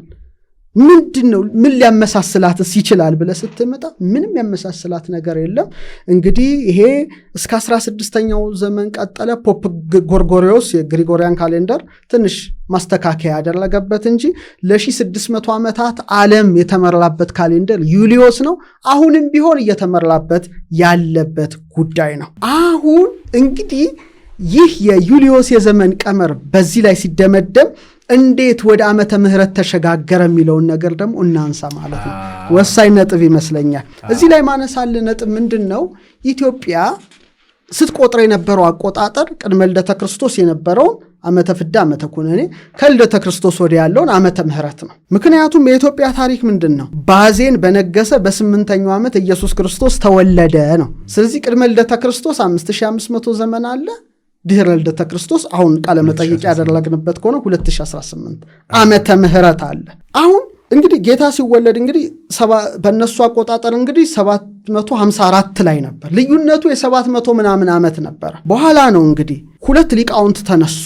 አንደኛው የተነሳው እስክንድርያዊ አናኒዮስ የሚባል ነው። በጣም ሊቅ ነው። 400 ዓመተ ምህረት ላይ የተነሳ ሊቅ ነው እና የክርስቶስን ልደት ሲያሰላ ልክ ኢትዮጵያውያን እንደሚያሰሉበት ዘዴን የተጠቀመው የ532 ዓመት ግሬት ፓስካል ምንለው አለ አብይ ቀመርን ፋሲካ ዑደት አስልቶ ከክርስቶስ ልደት በፊት 5500 ብሎ አሰላ። ሮማዊ ዲዮናሲዮስ ደግሞ ተነሳ። እሱ ደግሞ አይ ቲንክ ከ125 ዓመት በኋላ ነው የተነሳው በ525 እና እሱም ደግሞ የክርስቶስ ለምንድን ነው ዓመተ ሰማዕታት ብለን ምን ቆጥረው አለ። የሮም ከተማ የተመሰረተችበት ቆመ። ቆስጠንጢኖስ ሲመጣ ምን መጣ? ዓመተ ሰማዕታት ዲዮቅልጥያኖስ ብዙ ክርስቲያኖችን የጨረሰበት 284 ላይ ወደ ዓመተ ምህረት መመለስ አለብን ተብሎ ስሌት ማስላት ሲጀምር የ7 ዓመት ልዩነት የሰራው ዲዮናሲዮስ ኤክሲጊዩስ ነው ማለት ነው። አሁን ዓለም በእኛና በምኖች በምዕራቡ መካከል ያለውን 7 ዓመት የከፈተው እሱ ምን አለ? አቆጣጠሩን ኤዲ ያለው አኖ ዶሚኒ ማለት ነው። አኖ ዶሚኒ ማለት ይር ኦፍ ዘ ሎርድ ማለት ነው። የጌታ ዓመት ማለት ነው። ጌታው ማን ነው? ኢየሱስ ክርስቶስ ነው። ዓመተ ምህረት ማለት ነው። እኛ ምህረት ዓመት ነው የምንለው። ፈረንጆቹ ኤዲ ነው የሚሉት። ስለዚህ በእኛ 2018 ዓመተ ምህረት ነው። በእነሱ ደግሞ 2026 ኤዲ ነው። አኖ ዶሚኒ ነው። ዓለም ሁሉ በዚህ ነው የሚመራው። ኢትዮጵያ ተለይታ ከዚህ ምዕራብ ማዕቀፍ እንዴት ልትወጣ ትችላለች? ይህንን ፖድካስት ወደ እናንተ ያደረሰው ማን ያዘዋል እሸቱ ግቢ ነው። ጤናማ ምግብና መጠጣችን ይመረጣል። የግቢያችን ድባብ ሰላም ይሰጣል። ቦሌ ሰላም ሲቲ ሞል ጀርባ እንገኛለን። ይሞክሩን። ግሪጎሪያን ካሌንደርን ዓለም ሁሉ ይከተለዋል። በእርግጥ ግሪጎሪ ቀናት ነው 11 ቀን ነው የጨመረው እንጂ ዓመተ ምህረት ኤዲ የጨመሩት እነ ዲዮናሲዮስ ኤክሲጊዩስ ናቸው። በዓለም እንግዲህ 195 የዓለም ሀገራት አሉ አይደል? ኦልሞስት 168ቱ የሚጠቀሙት ዓመተ ምህረት ነው፣ ኤዲ ነው። ይኸው 2026 7 ዓመታት ልዩነታቸው። የቀሩት 27 ሀገራት የጎርጎሬዎሳዊን አቆጣጠር ሙሉ በሙሉ በከፊልም አቀናሽተው ይጠቀማሉ። ኢትዮጵያ ከአፍሪካ የራሷ የዘመን አቆጣጠር በብቸኝነት የምትጠቀመው ኢትዮጵያ ናት። 7 ዓመቷን አስከብራ። አስታውሳለሁ የሮም ፖፕ የነበሩት ያለፉት የጻፉት አለ ያለፉት የሁለተኛው ማለት ነው። በጣም በሚሊዮን ኮፒ የተሸጠ ነው። ጂሰስ ክራይስት ዘ ኢንፋንሲ ናሬቲቭ መጽሐፉ አለኝ እኔ የገዛው። በጣም ይገርማል። ምን ብለዋል ፖፑ የጻፉት ላይ? ዲዮናሲዮስ ኤክሲጊዩስ ሄሮድስ የሞተበትን ዓመት እና የአውግስጦስ ቄሳርን የንግስና ዘመን አዛብቶ 7 ዓመት ስህተት ፈጽሟል ብለዋል። ስለዚህ ኢትዮጵያ ትክክል ነው ማለት በትክክል የኢትዮጵያ ትክክል ነው እንጂ ትክክል ነው። ፖፑ ነው የጻፉት ይሄን መጽሐፍ።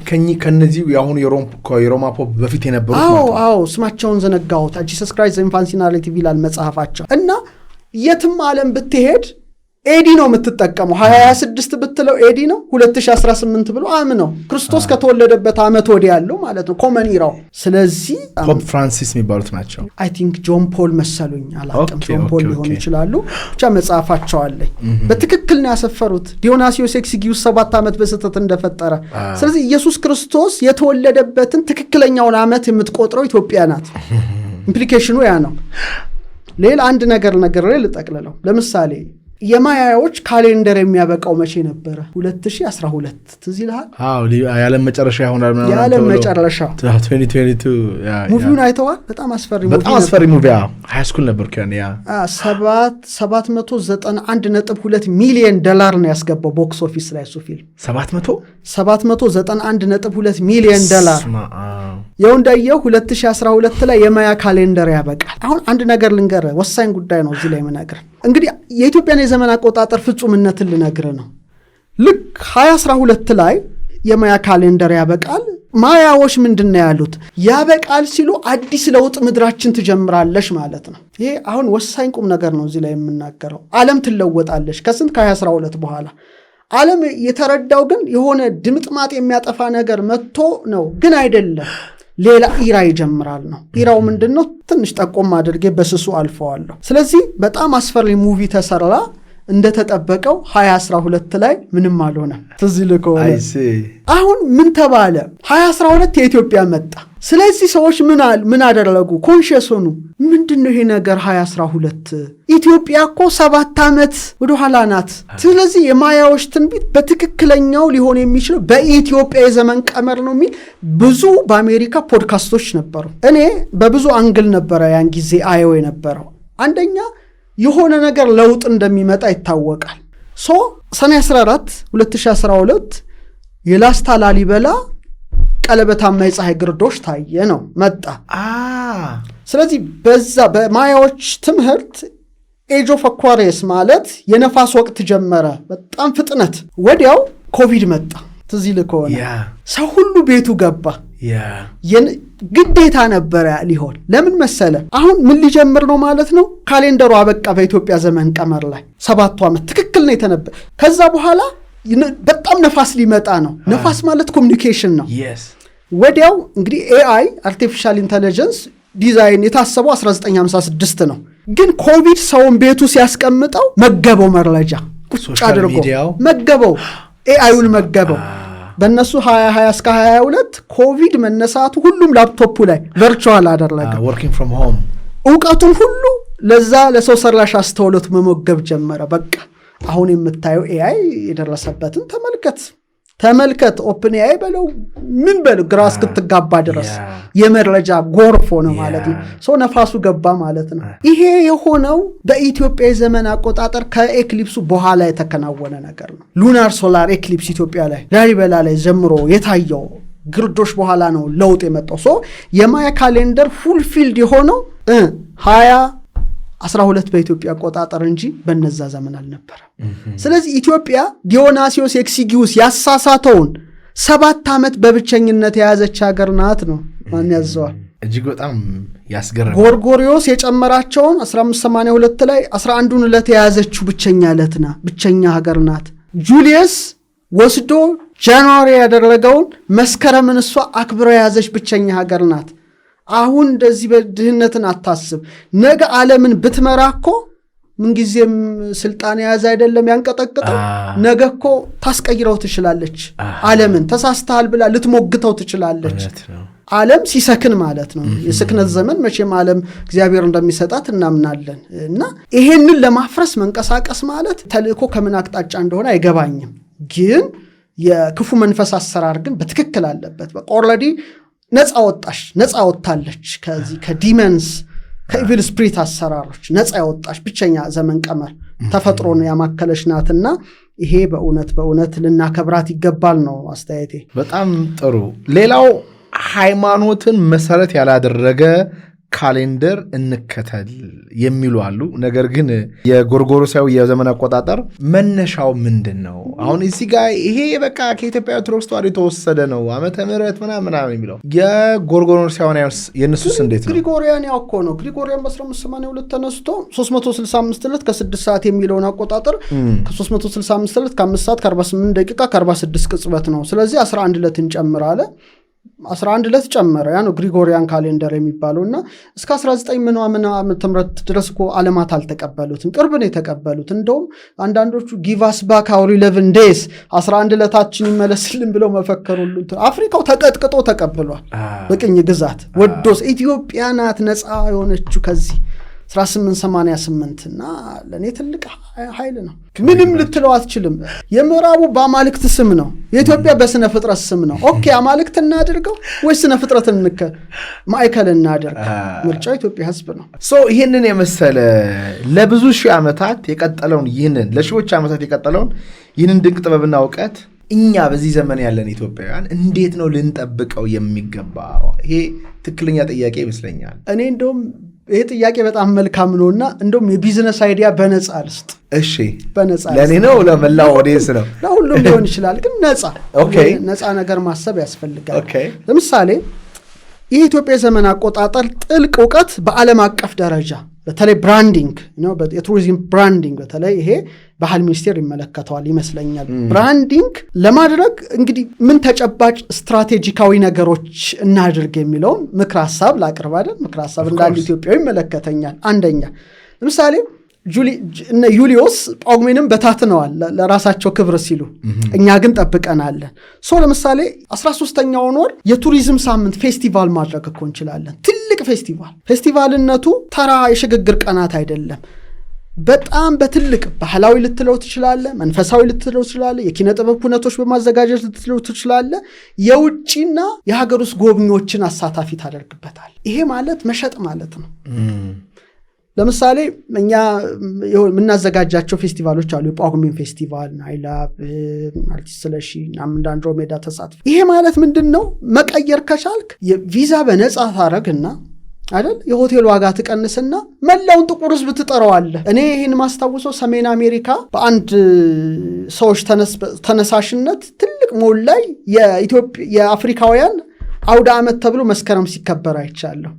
ከጋና፣ ከናይጄሪያ፣ በአጠቃላይ ከአፍሪካ ሀገር ልብሶች ይመጣሉ ሞሉ ላይ የጋናዎች የምናምን ምን ትለዋለህ ከደቡብ አፍሪካ የሁሉም ባህል ይመጣል እና እዛ በባየው ጭፈራ አለ፣ የምግብ አለ፣ የእያንዳንዱ ምግብ ትቀምሳለህ። አሁን ለምሳሌ ማላቃቸው የምግብ አይነቶች አሉ። ማን ያዘዋል ብዙ አይነት ምግብ ታሳየናለህ። ያን ቀን በሁሉም ያሉት ኢትዮጵያውያን ከምስራቅ ከምዕራብ ከሰሜን ከደቡብ መጥተው የምግብ ፌስቲቫል ማይሆንበት ምን ዋጋ? በጣም እኮ ምግብን መቅመስ፣ የአንዱን ባህል መመልከት፣ አብረ አንድነትን የምትፈጥርበት ጎልደን ዴይስ እኮ ናቸው። አንተ ወርቃማ ቀናት ናቸው። ለአዲስ ዓመት ስራ ራሱ ዘግተህ ነው 5 ቀናት ምንም ጨምረው ነገር የለም። ባይዘ በኢንካም ካየኸው በቱሪስት ፍሰት የሚመጣው ብር በጣም ሰፊ ነው። ስለዚህ ከአፍሪካ ወደ ጥቁር ህዝቦች ታሳድገዋለህ፣ ያንን ቀን ወደ ዓለም ህዝቦች ታሳድገዋለህ። ይሄ ማለት ኢትዮጵያ ምን ያህል በዚህ ልትጠቀም እንደምትችል ትልቅ ማሳያ ነው።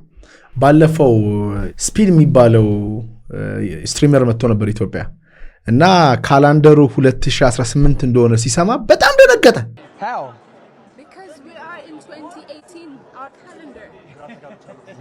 እና ያ ነገር በጣም ቫይራል ሆኖ ነበር ዓለም ላይ። እሱ የክርስቲያኖ ሮናልዶ አድናቂ ነው። ሮናልዶ ስቲል ማድሪድ ነው ማለት ነው እንደዚህ አመቱ ነው ብሎ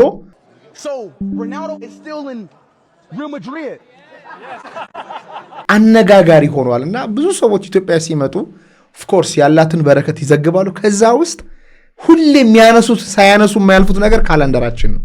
ሳያነሱ አያልፉ እና 2018 ላይ ከዓለም ወደኋላ የቀረ ካላንደር መያዛችን ለነሱ ሚስቲሪ ነው። በጣም ለየት ይላል። ይሄ የሚገኝ ነገር አይደለም። በተለይ እንደ ብራንድ ለየት ያለ ነገር ሰዎች ይወዳሉ እና ሁሉም ታሪኩን አውቆ ታሪኩን ተናግሮ መሸጥ በጣም ጥሩ ነው ብዬ ነው የማስበው።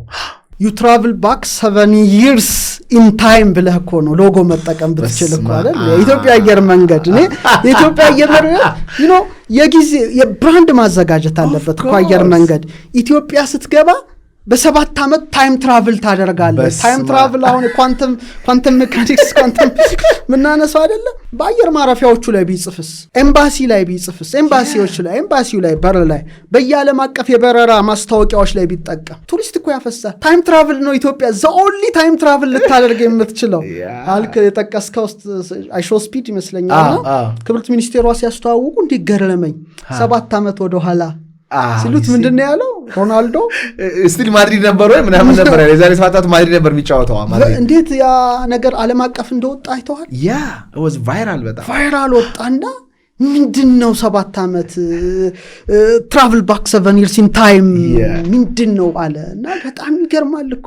ይሄ ማለት እኮ ትልቅ የሚሸጠው ብራንድ ነው። በጣም ምስጢራው እና እኔ እንደውም ፓስፖርት ስታምፖች አሉ አልምትመታው ፈረንጆች ሲመጡ እኮ ይሄን ኢንትሪ ስታምፕ ላይ እኮ የጎርጎሪሳውን የኢትዮጵያን የዘመን ቀመር ሁለቱንም 2018 አሁን አይደለ ወይ 2019 26 አድርገ ጎንና ለጎን ዲጂታል ታረጋዋለህ ወይ ወረቀቱ ላይ ትንትለዋለህ። የሚገባው ሰው ሁሉ ይጠይቃል። ፓስፖርቱ ሲያሳይ ሁላ 26 2000 ምንድነው ይላል እኮ አንተ።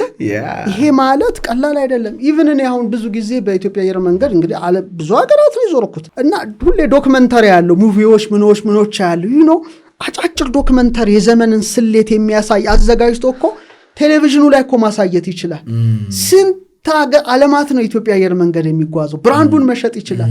ኢትዮጵያ 7 ዓመት በጥሩ ዶክመንተሪ አቀናብሮ እኮ ቢያሳየው እኮ ትልልቅ ሰዎች ነው የሚጓዙት። ይሄን ለምንድን ነው ግን ይሄ ልዩነት የተፈጠረው ሲሉ ዲዮናሲዮስ ጋር ሄዳሉ፣ ልዩነቱን ይረዳሉ። ሌላው ፍሪ ሰርቪስ ቢሰጡ በተለይ የቴክ ሰዎችን ነው የቴክኖሎጂ ሰዎችን ይሄን ለማሳደግ ይሄን እንዴት እንጠቀምበት የሚለው በቃ እኔ እዚህ ላይ እንደው ምክረ ሐሳብ የምሰጠው በተለይ አይቲ ሰዎችን ነው። ለሀገራችሁ ውስጥ ይሄን እንኳን ስሩ ላለሁ ምክንያቱም ባህር ማዶ በጣም ብዙ የአይቲ ባለም ፕሮፌሽናልስ አሉ በተለያዩ መስሪያ ቤቶች። እኔ ይሄ የዘመን አቆጣጠር ድንቅ የኢትዮጵያ ሀብት የሆነውን ቀመርን ወደ አልጎሪዝም መቀየር እንችላለን። ለምሳሌ ኦፕን ሶርስ ላይብረሪስ ብታደርጋቸው ለምሳሌ የስነ ከዋክብቱን ይሄ ፀሐዩን የጨረቃውን የቀመሩን በፓይተን ላይ ብታደርገው በጃቫስክሪፕት ፕላስ አድርገ ለሶፍትዌር አልሚዎች ኦፕን ሶርስ አድርገ ብትሰጣቸው ምን አለበት? እውቀትህን ቀንስ አይደል እንዴ? ምን ችግር አለው? ለምሳሌ ኤፒአይ አሁን ባንክ ወር አየር መንገድ የተለያዩ የንግድ ተቋማት ትክክለኛ መለወጫ ሰርተ ልክ ግሪጎሪ ሲያስገባ የኢትዮጵያ የዘመን ቀመር ፓራራሊ እንዲወጣ በትክክል ኮንቨርት የሚያደርግ መስራት እኮ የቴክኖሎጂ ሰዎች እኮ ግዴታቸው እኮ ነው። ለሀገራቸው የማበረከት እንዴት ያቀታቸዋል? ሁለተኛ እኔ ሐሳብ ማቀርበው ይሄ ደግሞ ለሳይንስ እንግዲህ የሳይንስ የሚመራው ተቋም ኢትዮጵያ ውስጥ ያለውን ለምሳሌ ከዓለም አቀፍ ቴክኖሎጂ ኩባንያዎች ጋር ግንኙነት መፍጠር። እኔ እንግዲህ ጉግል ትልቁ ተቋም ነው አይደለም? ጉግል ሰሜን አሜሪካ ያለው ተጋብዤ ሄጃለሁ። ትልቁን ሄድኳርተር አይቼዋለሁ። ኢትዮጵያውያንም አግኝቻለሁ እዛ የሚሰሩ በአጋጣሚ ሆነ ትልቁን እንግዲህ ቴክኖሎጂ የሚያንቀጠቅጥ ተቋም ጉግልን አይቻለሁ። ጃይንት ነው። እዛ ካሉት ጋራ ተነጋግረን ለምሳሌ አሁን ስማርት ስልኮች ይሄ ኦፕሬቲንግ ሲስተም ያላቸው የአንድሮይድ አይኦኤስ ምናምን ዊንዶውስ ላይ ማለት አይደለም ከትክክለኛው ሲስተም ጋራ እንዲዋሃድ ከነሱ ጋራ እኮ ብትፈራረም እኮ ጥሩ ነው ሀገሪቱ አይደለም። ይሄ ያለኝ እኮ ማለት አለባት። አንድ ሰው ጋብዤ እዚህ ላይ በጣም ጥልቅ ጥናት ያደረገ ሰው ሌላ የኢትዮጵያው ቀመር ከቴክኖሎጂ ላይ ኢንተረስት ያለው ሰው ነው እንግዲህ አድርጌ አቅርቤው ነበረ። ሀክ የማይደረግ ሌላ ስርዓት መፍጠር እንደሚቻል አውሩቷል። አክቹዋሊ በጥልቀት አልገባኝም፣ ግን ኮንሴፕቱ ምንድነው? አሁን ዓለም የምትጠቀመው አልጎሪዝም አለ። ሌላ ኢትዮጵያዊ አልጎሪዝም መፍጠር ይቻላል፣ ዓለም የማያውቀው ነው ያለው። ሀክ የማይደረግ ብዙ ቫልዩ ያለው የኢትዮጵያን ቁጥር ማዕከል ያደረገ የኢትዮጵያን ፊደል ማዕከል ያደረገ ሌላ ዓለም የማያውቀው አልጎሪዝም መፍጠር ይቻላል ብሎ እያወራኝ ነበር። ጥሩ ከተነሳ እሱን አንድ ሐሳብ እሰጣለሁ። ምክንያቱም በዚህ ላይ ተሳትፎ እንዳለው ሰው ያደረኩትን አንድ አስተዋጽኦ ነግርሃለሁ። ግን አሁን ካልነው ጋር ለምሳሌ ጉግል ካሌንደር፣ ማይክሮሶፍት አውትሉክ፣ የአፕል ካሌንደር የሚባሉ ከነሱ ጋር አዋህደ የኢትዮጵያን የዘመን ቀመር እንደ ሀገር ብታስተዋውቅ ኢትዮጵያን በጣም በከፍተኛ ደረጃ ታስጠራለህ። በዛም ሆነ በዚህ ግን ዘመኑ የኤአይ ዘመን ነው። ምንም ልትል አትችልም። ከዚህ ሲስተም ዓለም በቃ ኦልሬዲ ገብታበታለች። እንደኔ ለምሳሌ የኤለን መስክ ግሮክ ኤአይ አለ ትልቁ የኢትዮጵያ መጽሐፍ ቅዱስ እስካን አድርጎ አንብቦ አኩሬት ነው በቃ ጥራት ያለው ነው ብለዋልና በጣም መነጋገሪያ ነው። በየፖድካስቱ ማየት ትችላለህ። አሜሪካ የሚሰራውን ሚል ጊብሰን on the resurrection movie ሊሰራ the passion of Christን ሰርቷል። on resurrection ሲሰራ the only source አደርጋቸዋለሁ የተባሉት መጽሐፍት ሲለዩ አንዱ የኢትዮጵያ ሶርስ ነው፣ ሄኖክን መጽሐፍ ጨምሮ ማለት ነው። የኤአይ ዘመን ስለሆነ ይሄን ሚለይ የሆነ ኦፕቲካል ካራክተር ሪኮግኒሽን አድርገ በትኖ የሚያወጣ ነገር ያስፈልጋል። ኤአይ ራሱ የራሷን ዴቨሎፕ ማድረግ አለባት እንደ ሀገር ከዚህ በኋላ የሚል እምነት አለኝ። ለዚህ አሁን ባልከው ላይ 2 ኮንፈረንሶች ተሳትፍ ያለው ጥናታዊ ጽሑፍ፣ አንድ ሰሜን አሜሪካ ነው፣ 2 ኢትዮጵያ ነው። ምንድነው? አንደኛው የዛሬው ስንት ዓመት ነው ወደ 3-4 ዓመት በፊት ይመስለኛል ዩኤስኤ ላይ ትልቅ ኮንፈረንስ ነበረ። ምንድነው? የኢትዮጵያ ፊደልና ቁጥር ማለት ነው። እኔ በዛ ላይ እንግዲህ 2 መጽሐፍት ጽፌያለሁ 88 እና 37 አልፋ 73 የገጽ ብዛታቸው ወደ 730 ምናምን አጠቃላይ ትልቅ መጽሐፍ ነው። ኢትዮጵያ ፊደሏ አንዱ ፊደል 15 አይነት ምስጢር አለው። በቀመር ደረጃ ወደ 10 ታደርገዋለህ። እኔ ምንድነው ያልኩት አንድ ሀገር ደህንነቷን ማስጠበቅ አለባት። ሳይበር ሴኩሪቲ ከሌለ ደህንነት አይሰማህም። ባንክ ይበላሻል፣ ምንም አይበላሻል። እኔ ያን ያቀረብኩት የነበረው ይሄ ፊደል እንዴት ለሳይበር ሴኩሪቲ ይጠቅማል የሚል ነበር። እዚህ ደግሞ በቅርብ ፕሮፌሰር ጽጌ ባዘጋጁት ኮንፈረንስ ላይ ያቀረብኩት ምንድነው ለክሪፕቶግራፊ ነው። ኢትዮጵያውያን ክሪፕቶግራፊ ኖሌጅ ነበራቸው። ኢንክሪፕት ማድረግ ማለት ነው መሰወር ማለት ነው። የ10 ዘዴዎች አሏት ኢትዮጵያ። ሰው ያን 10 ዘዴ ተጠቅመ ውስብስብ ታደርገዋለህ። ሰው እኔ አሁን መጽሐፎችን በፈለኩት ጊዜ ክሪፕቶግራፊያቸውን ሰርቼ ቁጥር ብቻ ላደርጋቸው እችላለሁ። እኔ ብቻ ልፈታው የምችለው ማንም ሰው አክሰስ አያደርገውም። ያንን በዚህ ደረጃ ሀገሪቱ ማድረግ አለባት የሚል ጥሩ ኮንፈረንስ ነበረ። ሰው የኔ ተማሪዎች የቀመር ተማሪዎች ለምሳሌ አንድ ወንድም አለ ራሞን ይባላል። እንደ ተማሪ ደግሞ እዛው ቴክ ውስጥ እንዳሉ ደግሞ በሙሉ የቀመረ ፊደል የግዕዙን በአፕሊኬሽን ተሰርታ ባለፈው ያሳዩኝ ማለት ነው። ተመልከት፣ በቀላሉ ወደ 10 ምናምን የሚጠጉ ስሌቶችን ማስላት ትችላለህ። ያን ለውጠም ለሀገር መጠቀማት ትችላለህ፣ ለራስ ሴፍቲ መጠቀማት። በውጭ ቋንቋ እየተጠቀምክ እንዴት ነው ደህንነትን የምትጠብቀው? በዚህ ሰዓት ደግሞ ሁሉም የቴክ ካምፓኒዎች እያወሩ ያሉት ኢንክሪፕትድ ነን ነው የሚሉት።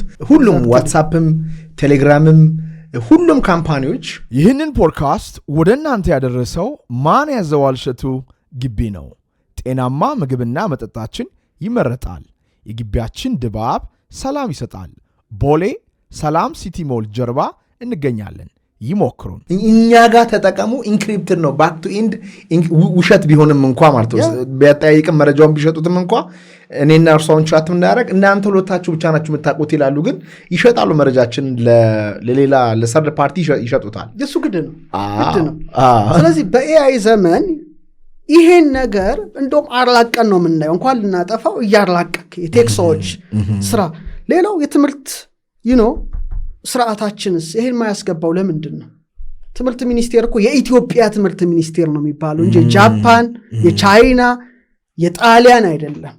ግዴታው ነው የኢትዮጵያ ስሟን እስከያዘ ድረስ የኢትዮጵያን ዕውቀት ማልማት በትምህርት ካሪኩለም ከአጸደ ህፃናት እስከ ሃይ ሌቭል ድረስ እስከ ዩኒቨርሲቲ ድረስ እኮ መሰጠት ያለበት እኮ ነው። ግዴታ እኮ ነው።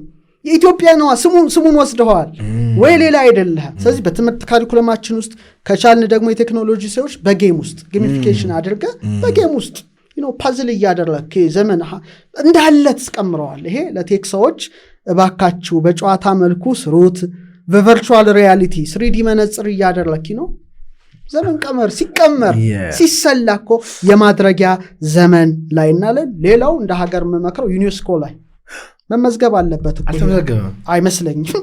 እንዳንቀደም እላለሁ። እንደውም ይህን ስናገር ኢንታንጀብል ካልቸራል ሄሪቴጅ እኮ ነው። ሀብት እኮ ነው። ቀላል ሀብት አይደለም። ዓለም ያጎደለውን 7 ዓመት የጨመረውን 11 የተዋትን መስከረም በነገስታት በፖለቲከኞች ተጽዕኖ ይሄን አክብራ ከቅኝ ግዛት ቀንበር አላቃ የያዘችውን ነገር መመዝገብ ግዴታ ነው አለበት ብዬ አምናለሁ። አለበት። እንደውም ካላደረግን በጣም ዘግይተናል። እንደውም ዲስኮርስ መጀመር አለበት ብዬ አምናለሁ። ዘመኑ የጭንቅላት ነው አይደል እንዴ? ዝም ብለህ ጃስ በለው በማለት አታደርግም። የእውቀት ነው። የጥበብ ዘመን አይደለም፣ የጥበብ ነው። የመጥበብ ሳይሆን የመጠበብ ዘመን ላይ ሆን ዲስኮርስ መፍጠር አለብህ። ውይይት ታደርጋለህ። ከበስተጀርባ ያለውን የከዋክብት ሳይንስ፣ የፕላኔት ሳይንስ፣ የግርዶች ሳይንስ፣ የዘመን ሳይንስ፣ የካሊት ሳይንስ በደንብ ትውልዱ እንዲከራከርበት እንዲወያይበት ማድረግም ይጠበቅብናል። ስለዚህ እንደኔ መጪው ዘመን የኛ ዘመን ነው ብዬ አምናለሁ። ለምን መሰለህ ይሄ ልልበት የቻልኩት የዓለም አይን ወደዚህ መዞሩ አይቀርም። ለምን ይመስላል? ኤአይ ጥሩ ነገር ነው ብዬ አምናለሁ። መጥፎ ነገርም አለው ሊኖረው ይችላል። እኔ ያልኩበት ምክንያት ምንድን ነው? የታመቁት ነገሮችን ሁሉ ከፈተ። ሰዎች አክሰስ እንዳያደርጓቸው የተለያዩ ነገሮች ተዘጋግተው የነበሩት ነገሮች ተከፋፈቱ፣ ተጣሰ። ሰው ዓለም ምን መጣ? አሁን ዝም ብለህ ተመልከት እስቲ የውጭ ሀገር ፖድካስቶች። እኔ በብዛት ማየው የውጭ ፖድካስቶች ያለው ስለ ሄኖክ መወያየት ይጀምረዋል። በጣም ከምትለው በላይ በጣም ኤቶፒካኖን፣ የኢትዮጵያ ቀኖና፣ 88 ቡክስ፣ የቡክ ኦፍ ኢኖክ ታውዘንድስ። እኔ ይሄ በጣም እያሰጋኝ ነው።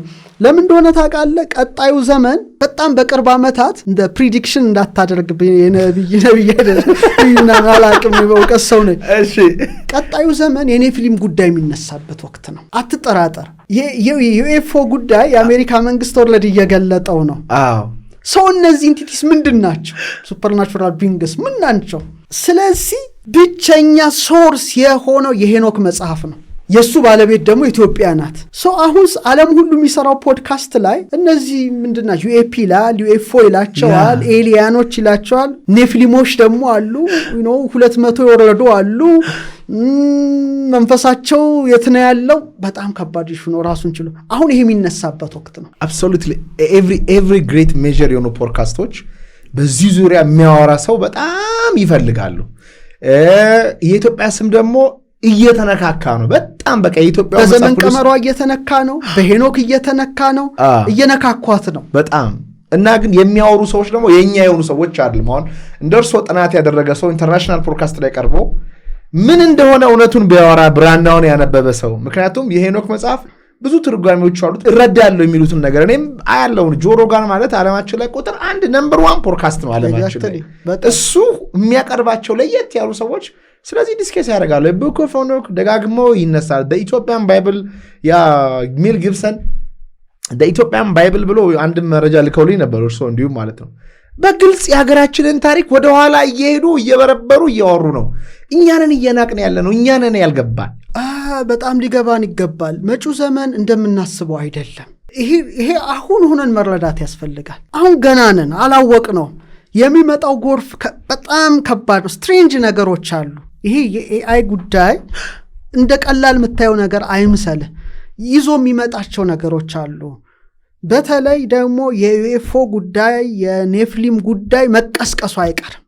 ሰው ሰልችቶታል። አሁን ሱፐርናቹራል ነገር ፈለገ። የአኳሪየስ ነው ሰለቸው፣ መብላት መጠጣት ሰለቸው፣ መዝናናትም ሰለቸው፣ ጭቅጭቁም ሰለቸው። አሁን ኤአዩ ሲመጣ ትንሽ ዲሜንሽን ጨመር የማድረግ ተነስቶ የማያውቁት ጉዳዮች እየተነሱ ነው። ይሄ ሲነሳ ደግሞ የኢትዮጵያ ዘመን ቀመር መነሳቱ፣ የኢትዮጵያ ፊደል መነሳቱ፣ አልፎ ተርፎ የኢትዮጵያው መጽሐፍ ሄኖክ መነሳቱ አይቀሬ ነው።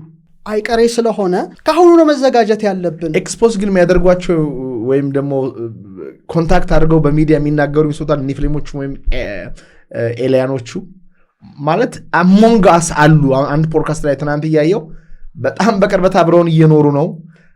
ባለፈው አሜሪካ እንደው ከእርሶ ጋር ጥሩ ፖድካስት የእርሶ ቻናል ላይ ሰርተናል። በጣም ምርጥ የሆነ ማለት ነው። ምን አደረጉ?